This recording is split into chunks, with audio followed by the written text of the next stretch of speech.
And you ask yourself, you sit on the bed and say, okay, man, I'm ready to learn something. Like what's one thing I'm doing wrong that I know I'm doing wrong that I could fix, that I would fix? It's like, you meditate on that, you'll get an answer. And it won't be one you want, but it'll be the necessary one. And it's often something that will point you to small things. So Carl Jung said, people in the modern world don't see God because they don't look low enough. And so imagine you're in your messy bedroom, and you're sitting on the edge of the bed trying to have an honest dialogue with yourself. And the little voice says, it's pretty disgusting in here. And you think, well, I'm way above such trivial niceties as organizing my room. It's like, well, that's pride. That's arrogance. If you're above organizing what's actually yours, how in the world are you ever going to organize anything else? And so you get on your knees and you think, well, it's time to, take a brush to the toilet. And maybe that's where you start. And that works. That works. You start making those micro improvements, like real micro improvements, real on the ground, actual micro improvements to things you know that are wrong, you'll improve unbelievably rapidly. So when you're doubtful, say you're trapped, you ask yourself, well, why am I trapped? And that's a hard question, right? Because some of it's your own inadequacy, a lot of it. And all of the part of it that you can deal with is your own inadequacy. So even if it's unfair, even if you're hemmed in for any number of reasons, inappropriate, like ethnically predicated oppression, let's say, or maybe you're in a workplace that really is sexist in some fundamental sense. Well, that's not good. It's not just. It's not fair. It's not meritorious. All of those things. And maybe you shouldn't be there. But what you can do to begin with is every bloody thing you possibly can do to put yourself in the most virtuous and powerful negotiating position possible. And you have to think like a snake in some sense. To do that, you got to get the details right. You have to be prepared to bite, and you have to have your eyes on the prize, so to speak. And people aren't taught this sort of thing ever, really. They're not taught how to negotiate. They're not taught how to goal set. They're not taught how to conceptualize appropriate success in some broad sense. In some sense, that's what the humanities are supposed to teach people. I think even the reason I'm in the personal development space, why do I believe so much that people can change? I watched my dad do it. And then in my case, I had to learn these things, man, to be like a baseline functioning person. So my default personality is insecure. Even today? Even today. Come on. Very much. Really? Very much. How is that default? You wake up and you say, I'm a nobody, or what? What's the I story? lack this, I'm fooling everybody. Really? If they really knew, some imposter syndrome mixed with just like tremendous, I was bullied as a kid, my dad was an alcoholic, I wasn't a real big guy. The only thing, I wasn't good in school, the only thing I was good at was sports. A lot like with you were a great athlete. So my default is tons of insecurity. So that's probably never gonna go away, the humility part. So the part that I've worked on really hard is the self-confidence part. And so I've got all this stuff in the book on those tips and what have I done to build it, because I had to get there just to get to baseline. And then I'm like, this stuff works. What if I refined it and made it my own and started to build these other strategies and stuff? So the confidence part is the thing I'm always gonna have to work on. Even today, even with all the success and the massive show and the big businesses and all the homes and everything that people see. Yeah. The truth is, what else do you need though to feel more confident? I don't need other things. It's an internal game. I don't need other stuff. In other words, the stuff is really fleeting and temporary. So I don't need another, I bought an island lately, you know that, right? Like when I bought this island, it didn't they didn't make me more confident. It just was something that I've always wanted to be able to do. But it's not stuff. What needs to happen for me is that I'm most confident when I'm living in my intention, which is to serve, which is to like help other people. When I'm not doing that, Wayne Dyer, when I met him really, really young, told me, "You're going to change the world, Ed Mylett." And I'm like, I'm sure he said this to a lot of people, but he complimented me. I met him on a beach. We watched the sun come up together. in Maui. Yeah, I was running on the where beach. he That's where he lived? lived. Yeah. Yeah, I was running on the beach and we What ran was he into each like? other. I never met him. Incredible. So we became a dear friend of mine, but I'm running, you know, you get up before the sun comes up, I'm running on this, I'd won this incentive trip, and there's this bald dude running towards me with this hairy back. I'll never forget this sweaty, hairy back. And it was so long ago because I had a Sony Walkman on. Wow. And he had one, and he ran by me. I go, how's Wayne Dyer? And I said, Dr. Dyer, you changed my life. And he had this deep voice like mine, and he pulls it and he goes, well, I doubt that. Wow. And he goes, I bet you changed your life. But he goes, how did I help you? And then he walked towards me, and I get emotional. Like, God's been so good to me. We sat on this beach together and watched the sun come up for about an hour and a half. And about an hour into it, he goes, you're gonna change the world. And I'm sure he said this to a lot of people. And he's like, and you're very talented, you're brilliant, you're a good communicator, you know. And he goes, and that's not the reason why. And he was writing a book at that time called The Power of Intention. That's a great book.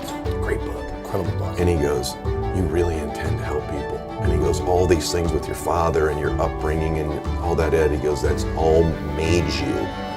And he goes, you have such a heart to want to help people. And he goes, would you do me a favor if we never meet again? And we ended up meeting many times. I said, yeah. He said, never link your confidence to your ability. Because I know you struggle with your confidence. If it's predicated on your abilities or your achievements, you're always going to be chasing it. He goes, but if you link your confidence to your intentions, man, you have beautiful intentions. And that is something I knew about me. I know I have a good life.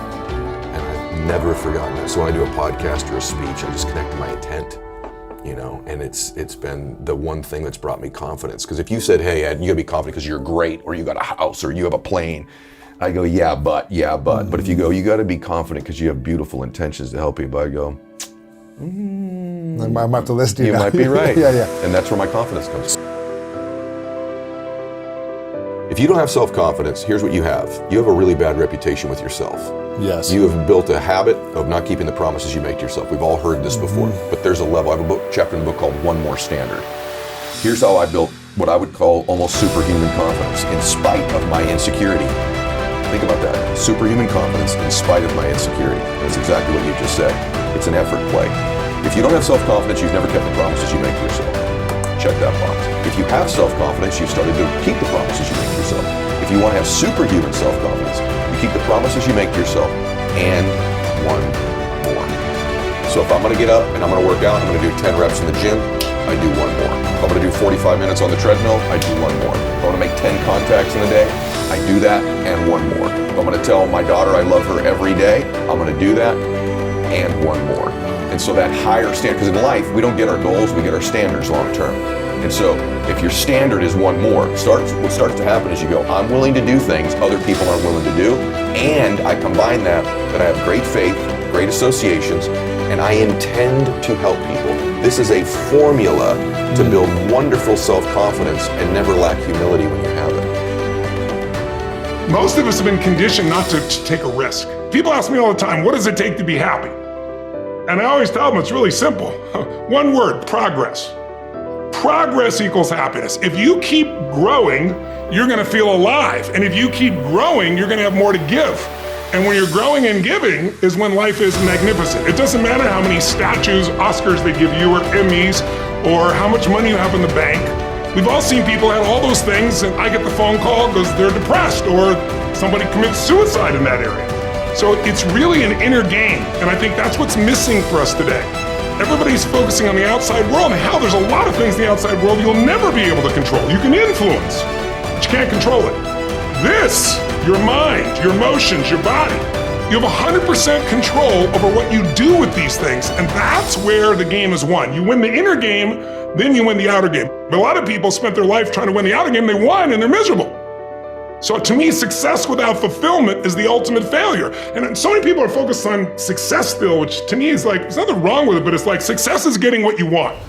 Fulfillment is living what you're made for. You know, and it's like fulfillment and success, they're not even in the same universe. And there's nothing wrong with going for success, but you really gotta figure out what you're made for, and nobody knows in the beginning.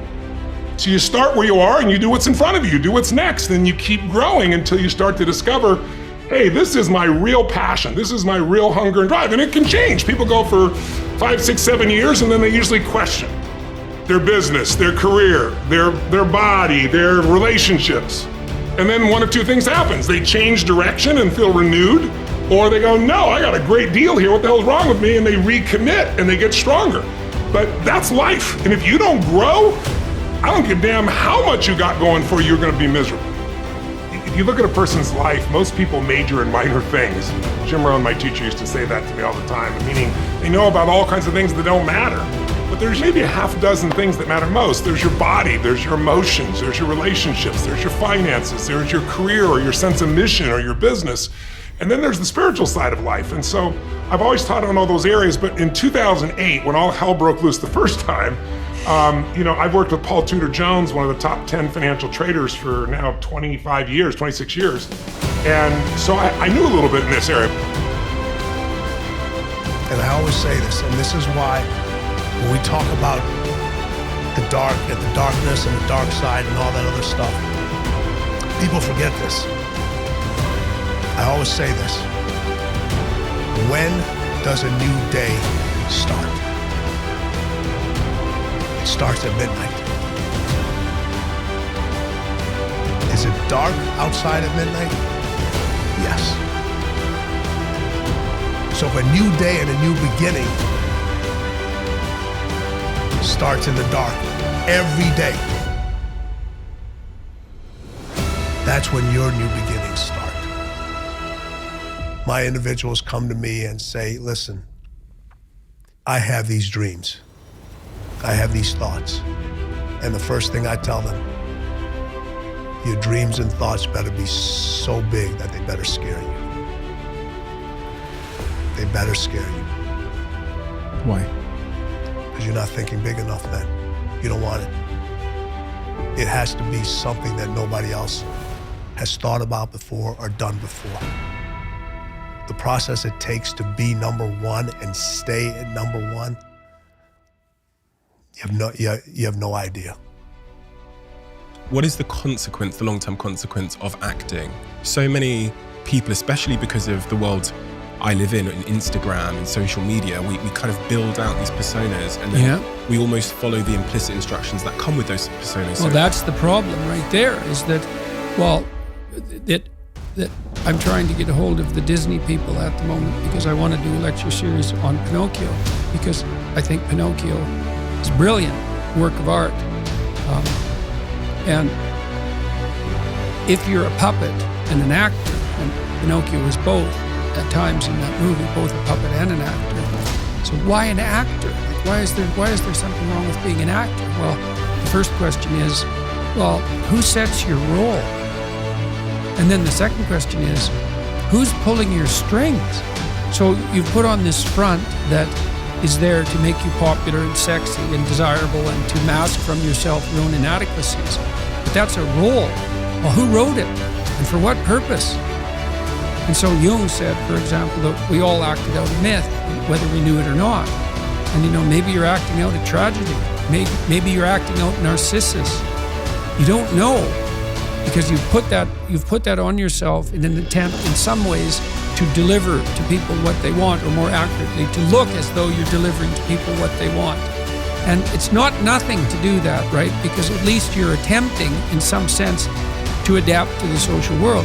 Someone who's really infantile and dependent, someone who's never left home, part of their problem is that they haven't crafted a persona. So you don't want to denigrate it entirely, but it's no substitute for the real thing. And it turns out that not only is what we want from each other the real thing, but that's also the adventure of your life. And so if you aren't truthful, and that means, unfortunately, especially at the beginning, when you start to be truthful, it means deeply coming to terms with your inadequacies in humility. So it's very painful. Without that, you don't have the adventure of your life. You have the role that you've acquiesced to. Well, for example, now when I go, wherever I go in the world, people come up to me and they're usually, I wouldn't say they're happy to see me. They're often in tears, and they often have a pretty rough story to relate. They were suicidal or nihilistic or homicidal or trapped, desperate. And they tell me that real fast. And then they say, I've overcome that to a large degree, and thank you for that. And you think, well, that's really something to have that happen over and over. In some ways, you might think, well, how could anything better possibly happen to you than to have people come up to you all over the world, strangers, and open themselves up like that, like they're old friends so quickly. But at the same time, it's an awful thing, because you see, even in the revelation of their triumph, the initial depth of their despair.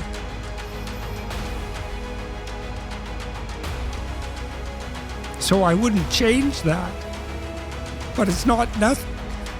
And it's certainly not just happiness. It's better than happiness, but it's almost unbearable.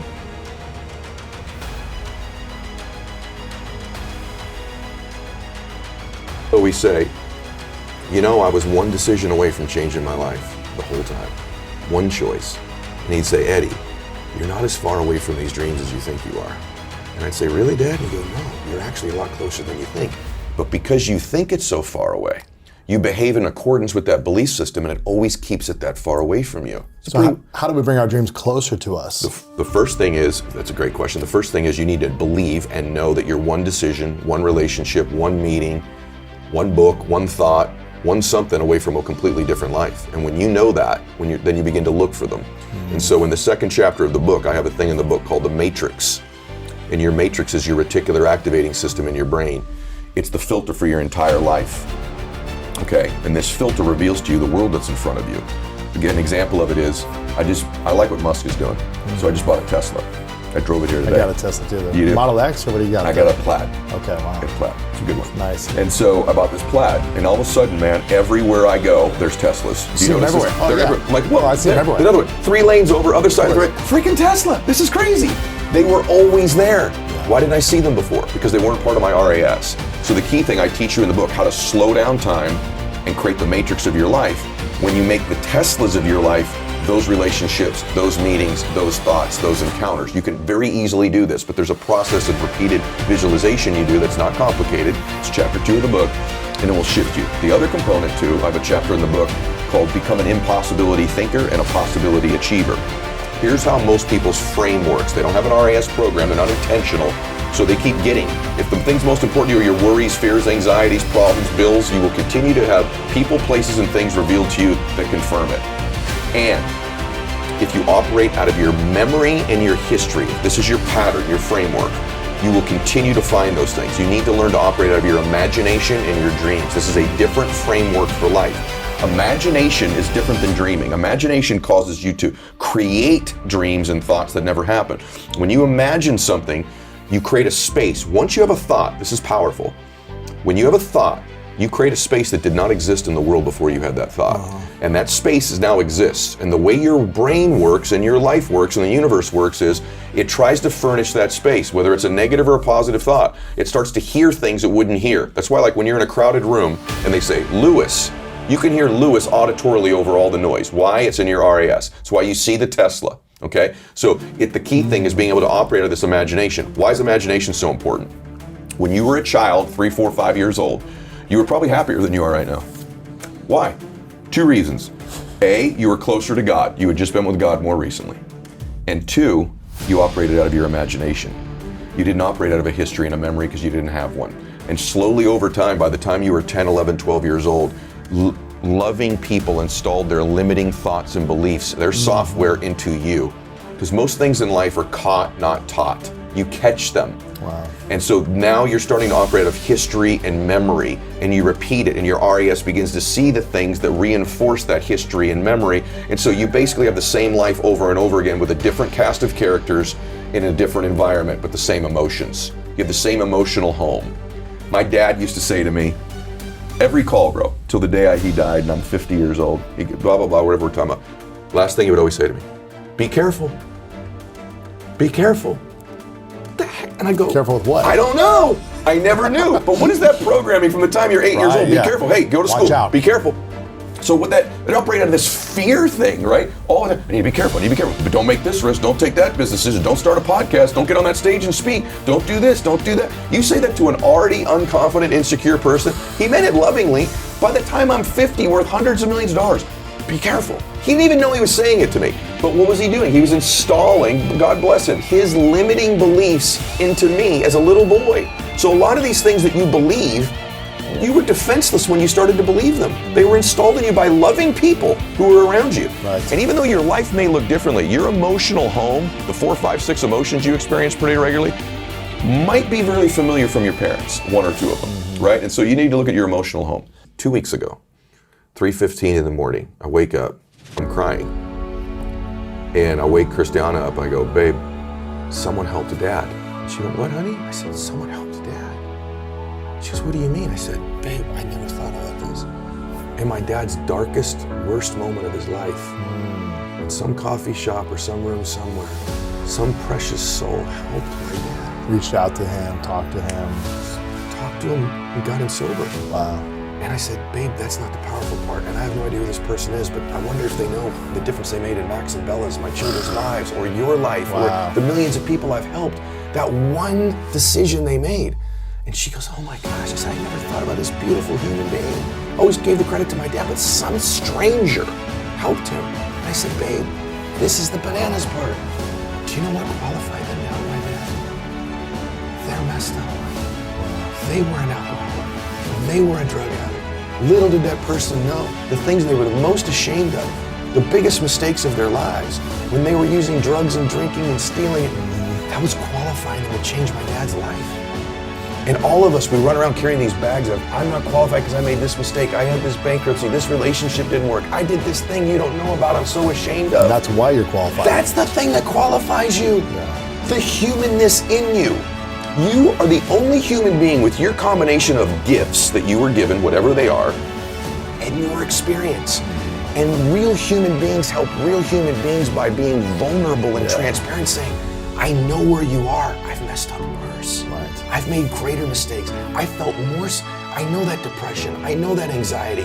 I know that shame. I know what that feels like. That beautiful soul who was a drug addict and alcoholic, they didn't know all those mistakes they're making were leading them out of their heart. And they finally got to a point where their intention was to help my father in the lowest moment of his life. They changed my dad's life, and they're changed mine, and maybe me and you are changing a few today because of that person's mess. If you think the price of winning is too high, wait till you get the bill from regret.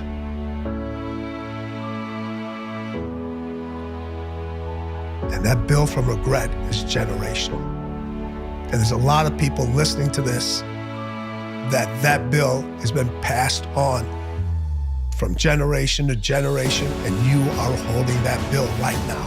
And somebody in one of your generations has to pay that bill off in order for the generation to move on.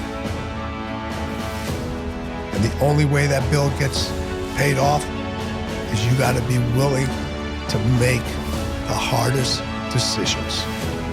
There's a big thing that we used to use with Kobe all the time is I used to ask individuals, if you're interested in taking your business or your basketball game, your football skills, your podcast, and this, we'd have a room of thousands and thousands of people stand up. And everybody would stand up and they give this big rounding clap and all this other stuff. If you're interested in taking it to number one. If you're interested, yes. To the next level. For some people, it may not be number one, whatever it is. Everybody claps up. And then I say, sit back down. Then I would ask them, I said, all right, if you're obsessed with taking your business, your sport, whatever it is, to another level, stand up. And everybody would stand up again. But I would say, well, which one is it? Which one is it? You can't be interested and you can't be obsessed. Interested is a hobby. Kobe Bryant was not interested in winning championships. He was obsessed. And obsession comes in the small details that nobody pays attention to. And I have a saying, all right? Interested people watch obsessed people change the world. Kobe was interested in those small details that nobody else was interested in paying attention to. What were those small details for him? Everyone talks about maximizing their time. Kobe and I were interested in maximizing his focus. When you maximize your focus, it gave us more time. Having everything laid out for him so he wouldn't have to worry about what shoes he had to wear, where the tickets had to go for the friends and family. We would come around, and in the different arenas, I would walk the floors while he was getting dressed, and I would tell him where the ball doesn't bounce as well. Because on a basketball court, it's made out of wood, all right, and they're portable floors, and everybody knows in certain arenas, they're dead spots. You force the player into that area, if the ball is going to bounce there, it's not going to bounce as high, which gives the team the advantage. And a lot of times when they would move those pieces around. So we would walk around, bounce the ball, that spot. So we'd get an advantage of the details that nobody else was paying attention to, that if we went into that area, we know stay away from that area. Or if we know we can't dribble on that particular spot. And there was one time, there was a game where Kobe before the game, he was shooting free throws. And he was like, something isn't right. So he called one of the maintenance guys over. He goes, "Are you sure this basket is right?" And the guy said, "Yeah." He goes, "Well, I want you to check it for me." He measured it. It was 1/8 of an inch off. When you're that obsessed, when you're paying that much attention to the details. If you're a student of history, there is a cycle of history that is plain as day. Good times create weak people.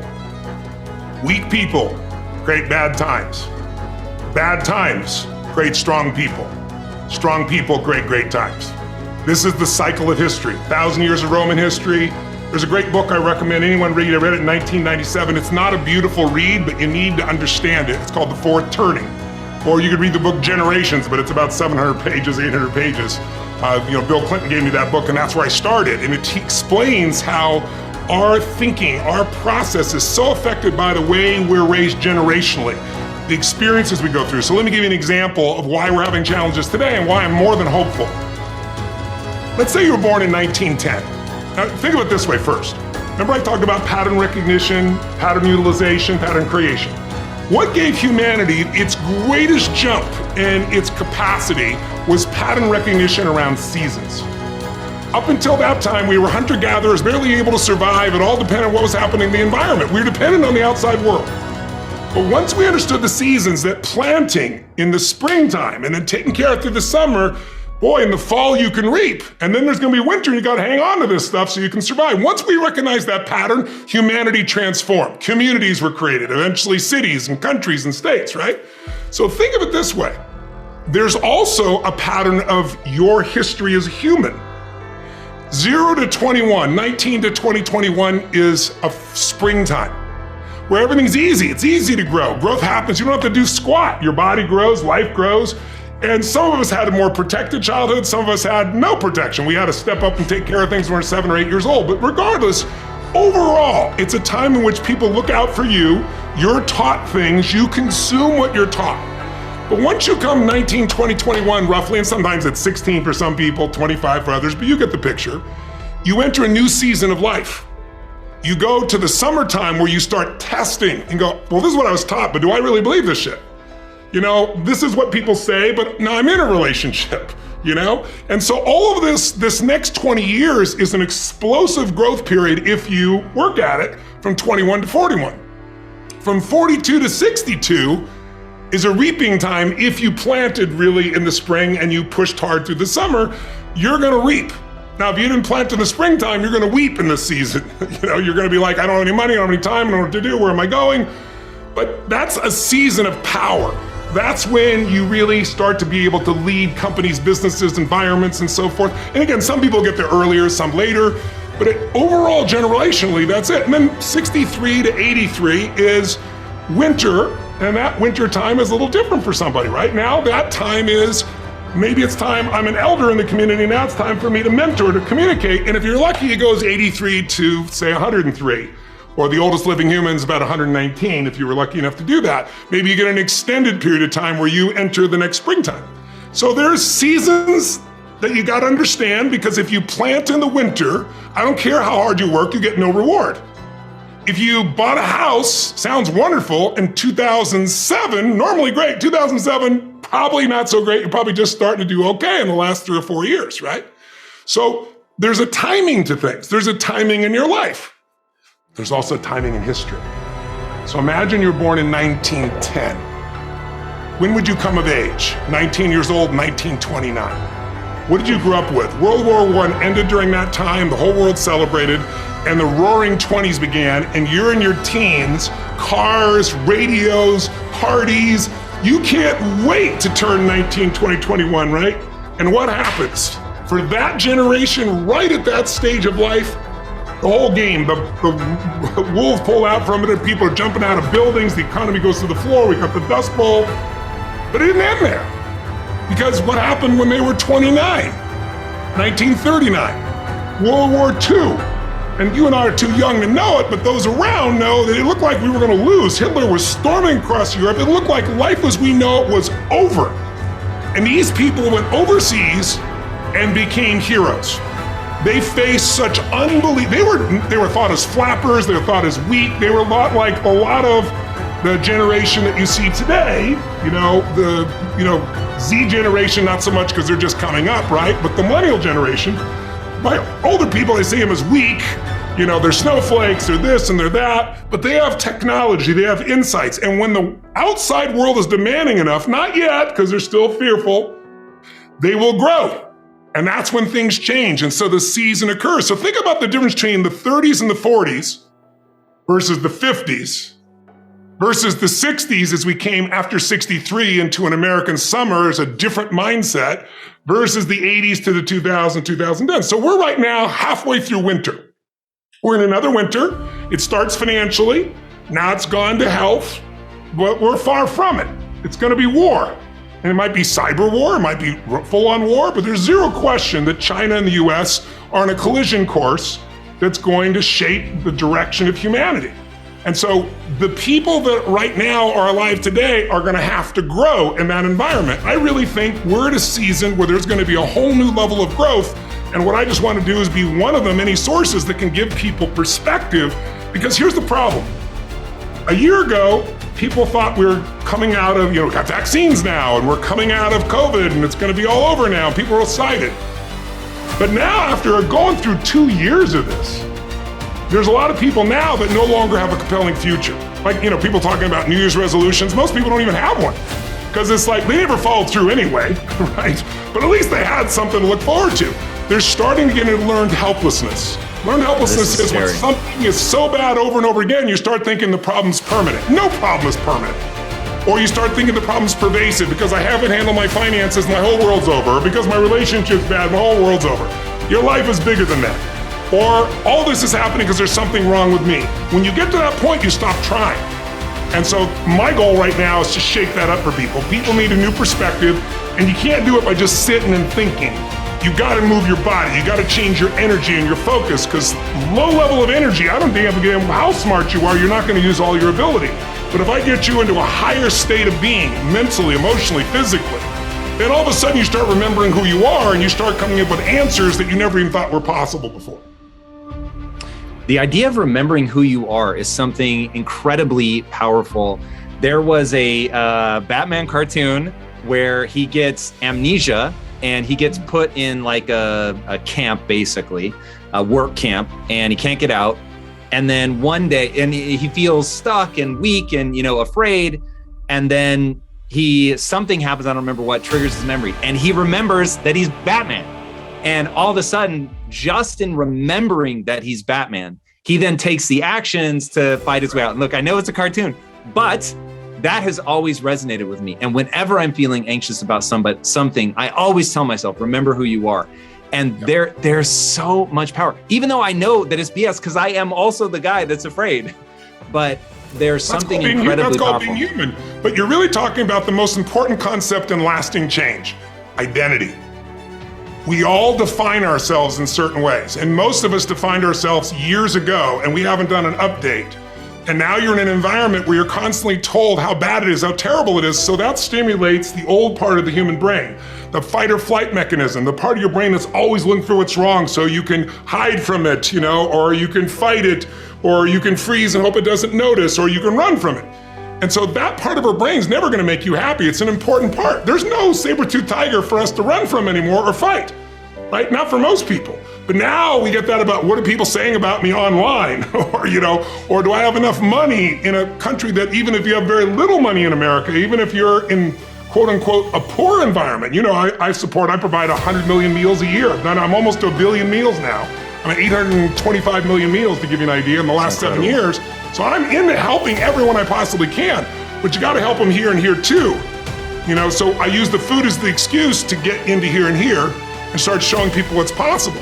And I think we're in a place right now where a lot of people are in this learned helplessness and they don't realize, if as an identity, if identity is how you've identified yourself and you see yourself as a procrastinator, why? Because you procrastinated so many times and disappointed, you don't want to be disappointed. So now you're a procrastinator, you're no longer disappointed.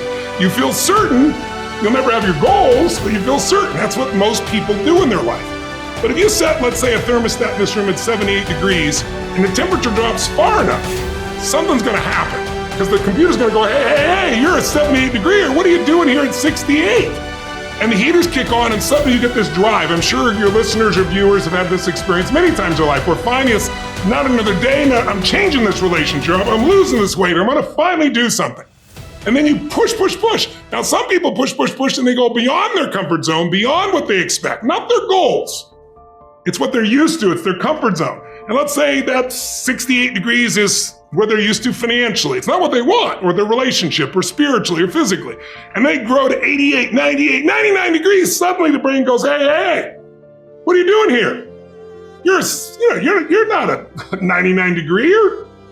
And then all of a sudden the heaters stop and you lose your drive. And if that's not about, the air conditioners kick on and you start to sabotage and you go, what happened to my life? So identity is the number one thing I work to change with people, to expand it, not to get rid of it, but expand your own sense of who you really are and what you're capable of. And people think they're gonna get identity by, when people say to me, I have no self-esteem, I hate that word. It's so overused and abused. I don't have any self-esteem because when I was growing up, my parents said these terrible things and those terrible things. And I said, isn't it convenient you only remembered those things? They said a million things, but suddenly you've honed in on those. But let's get real. Someone can tell you your whole life you're a piece of crap, but you can say, screw you, read between the lines and make your life work. Someone can tell you your whole life you're beautiful, you're intelligent, you're the smartest person in the world, and you don't believe it. Because self-esteem doesn't come from what people say about you. Self-esteem is earned within yourself. It's esteem for yourself, which only comes by doing things that are incredibly difficult, and then your brain goes, this is who I am. The reason I've done firewalks for years, I used to do skydiving, but it's hard to get 30,000 people in the middle of the air above New York in the middle of the night. But the reason I did these metaphors was because when someone does something they once thought was difficult or impossible, and they get the other side, their brain goes, if I can get myself to do this, what else can I get myself to do? It changes their identity. When your identity expands, your whole world expands. Equanimity is our ability to be calm under duress. So I said earlier, slow things down. The greatest athletes that we admire can slow things down under pressure. They're calm. If you think of a Tom Brady, who's everybody's example in this age, is that when it's the noisiest and the crowd's the craziest and it's the playoffs and it's the highest stakes, for the average person, everything speeds up and they lose control. Good friend of both of ours, Michael Chandler, fought this last weekend. It's a great win. Great win. And normally Michael, he's one of the greatest fighters in the world. But when he has been in duress in some of his fights, things speed up and he starts to do this brawl mode. And I watched him in this fight. Things started to not go his way. And he slowed things down and he started to show some equanimity under duress. And that's when things slow down and we can perform at our best. You're probably one of the best enrollers I've ever met. Enrollment for me is the key to really accomplishing your dreams, enrolling yourself that you're confident enough and have the skills and the tools to develop what you need to have what you want, the relationship, the career, the business, the life, the health, but also enrolling others in your vision, in your dreams. Where did you learn this skill of enrollment, of saying, I've got this idea, it's in the future. Most people think it's 30 years away. I think it's 3 months away, which seems impossible. And I'm going to call these 5 people and convince them, essentially, but enroll them in a vision that they didn't even know was a possibility in their mind. Yes. You're going to speak this vision into them, into their souls, and then they're going to say yes, vote for you, sign up for something, listen to something, interview with you, pay to speak, or whatever it might be, give you lots of money, all these different things. How did you learn the art of enrollment? Okay, that's a great question. And in the book, I have this whole chapter on leadership and vision, but like, you ask the best questions, bro. I love you. So 2 ways. One, a couple of very special coaches that I had in my life that were great visionaries. And for some reason, I've always been fascinated with great orators. So I did my dissertation in college on Dr. King. Oh, wow. Whatever your politics are, I think 2 of the great orators of all time are Ronald Reagan and John F. Kennedy, both of different parties. I just think they're tremendous orators. And they were great at painting these big visions. And then I read a book called Selling the Dream a long time ago, written by a guy named Guy Kawasaki. And he's the guy that basically helped like Apple with Macintosh. Selling the Dream? Selling the Dream. And he's a really unique dude. Yeah, I've met him a few times. Yeah, and so what the book's premise was this, is that great leaders are evangelical about their cause. They're evangelists. And they do that through public preaching, but they sell a big enough dream so that the dreams of all the people within their stewardship can fit inside the one they're selling. So even for you with this whole media empire you're building, one of your big roles, man, is to sell a big enough dream for everybody that gets around you, guests, vendors, advertisers, the guys that work with you, the ladies that work with you, that it is so big and so compelling that all of their dreams and visions for their life can fit inside that one. Yeah. And then the key thing is to repeat it over and over and over. Most leaders get tired of hearing themselves talk. And you know what? And by the way, this is true as being a mother or a father. As a father, my job is to celebrate. We're gonna do something awesome as a family. I know, Dad. No, we're gonna do something awesome. You're amazing. You're a superstar. I know, Dad. Doesn't matter. I'm telling them over and over and over again. Most leaders think, I gotta say something new to these old people. But the truth is, you need to say something old to new people. Keep saying it over and over and over again. Sell it big. Look at all the people you admire in your life. They're visionaries who are evangelical about their mission and their cause. Not necessarily the money or the cause. What's the cause? Think about Oprah Winfrey. Think about Martha Stewart. Think about Dr. King. Think about Mother Teresa. Think about any leader. Think about Steve Jobs. You watch old videos of Steve Jobs, he wasn't selling megabytes. I've asked Wozniak several times, tell me about Steve, what was he like? I said, by the way, why did you name the thing Apple? Just curious, man, what a weird name for a company. Back when companies weren't, he goes, well, you know, and Wozniak is almost like a savant. He goes, oh, well, really 2 reasons, Ed. A, came early in the phone book, so we wanted people to find us early. Wow. And Steve said, Apple's made him happy. And so great evangelists learn to link their cause and their mission to people's bliss. You go look at an old YouTube video of Steve Jobs and he's rolling out a Mac. He's not like, here's the speed. He's like, isn't she beautiful? Wouldn't you like, look at her curves? Wouldn't she make you happy to take her home? He's selling happiness in an inanimate object. McDonald's, #1 seller of food in the history of planet Earth. Happy Meal. Happy Meal. #1 older real estate. They don't sell food, they sell happiness. Right.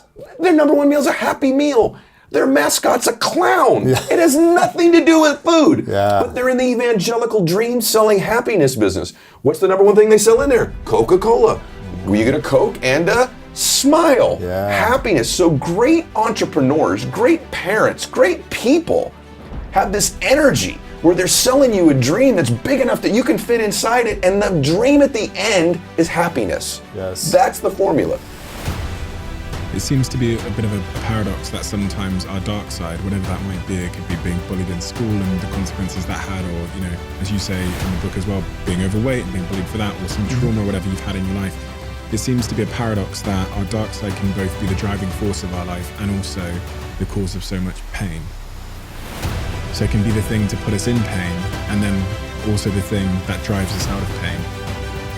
If that makes sense. It makes 100%. Well, you look at it, it's for a lot of individuals, you know, the physical pain that they put themselves through is actually their pleasure. You know, my athletes, when at the highest level of their training, it is the most uncomfortable state they put themselves through every single day. And people say, I'm not gonna do that. It's the people that run the ultra marathons. It's people that take these ice baths. It's, you know, it's all out there. Now, that doesn't mean if you do those things, you're gonna excel in other aspects of your life, but it does raise your level of understanding that nothing great is going to come without you having to deal with what I call adversity and pain tolerance. You must be able to deal with that. And the more understanding you have of what's causing you the pain and how you've dealt with it is going to determine how successful you will be in whatever you choose in life. You know, you'll have individuals who will become from a broken family. And you could have two children that come from the broken family, and one individual will not live up to their potential. And they'll say, it's because I came from a broken family. And then you have the other individual, same environment, same household, same everything, will do great things, not only for themselves, for humanity, for this world. And what's their answer? Because I came from a broken family. They both understood how to use the pain. One used it to excel, the other used it to deny. It's a certain core philosophy that allows you to grow anything. But it starts with the people themselves. And my whole thing is one choice is no choice. Two choices, the dilemma, there's always three choices. Like you said, I may not like the choice, but it's there. But more importantly, I think it's getting people to see that what they thought was possible, impossible is possible. The more you can give people an experience, like talk's cheap, but I've done enough things in my life with enough people at this stage, I've got a track record where it's like, I said it's gonna happen. Most people say he's probably true, it's probably likely he's gonna pull it off. Maybe I should jump on board, but the mindset has to be destroy any limitation and move forward, move forward, move forward. There is a way, move forward. And I think if you watch this, it's like taking off on a plane from, you know, I'm in Texas right now. If I flew from Dallas here to go to Hawaii, you're off course about 90% of the time. I'm a pilot. Now, what if every time you're off course, oh my God, I'm off course. Oh, I should freak out. Oh my God, I'm off course again. But you know, you just tack back and forth and you land exactly where you want to be. 3,000, 4,000, 5,000 miles, you know, away. And I think that's how we have to navigate. But most of us, and especially during these COVID times, most of us have been conditioned not to take a risk. People ask me all the time, what does it take to be happy? And I always tell them it's really simple. One word, progress. Progress equals happiness. If you keep growing, you're gonna feel alive. And if you keep growing, you're gonna have more to give. And when you're growing and giving is when life is magnificent. It doesn't matter how many statues, Oscars they give you, or Emmys, or how much money you have in the bank. We've all seen people have all those things, and I get the phone call because they're depressed, or somebody commits suicide in that area. So it's really an inner game, and I think that's what's missing for us today. Everybody's focusing on the outside world, and how there's a lot of things in the outside world you'll never be able to control. You can influence, but you can't control it. This, your mind, your emotions, your body, you have 100% control over what you do with these things, and that's where the game is won. You win the inner game, then you win the outer game. But a lot of people spent their life trying to win the outer game, they won and they're miserable. So to me, success without fulfillment is the ultimate failure. And so many people are focused on success still, which to me is like, there's nothing wrong with it, but it's like success is getting what you want. Fulfillment is living what you're made for. You know, and it's like fulfillment and success, they're not even the same universe. And there's nothing wrong with going for success, but you really got to figure out what you're made for, and nobody knows in the beginning. So you start where you are and you do what's in front of you, you do what's next, and you keep growing until you start to discover, hey, this is my real passion, this is my real hunger and drive, and it can change. People go for 5, 6, 7 years, and then they usually question their business, their career, their body, their relationships. And then one of two things happens. They change direction and feel renewed, Or they go, no, I got a great deal here. What the hell's wrong with me? And they recommit and they get stronger. But that's life. And if you don't grow, I don't care how much you got going for you, you're going to be miserable.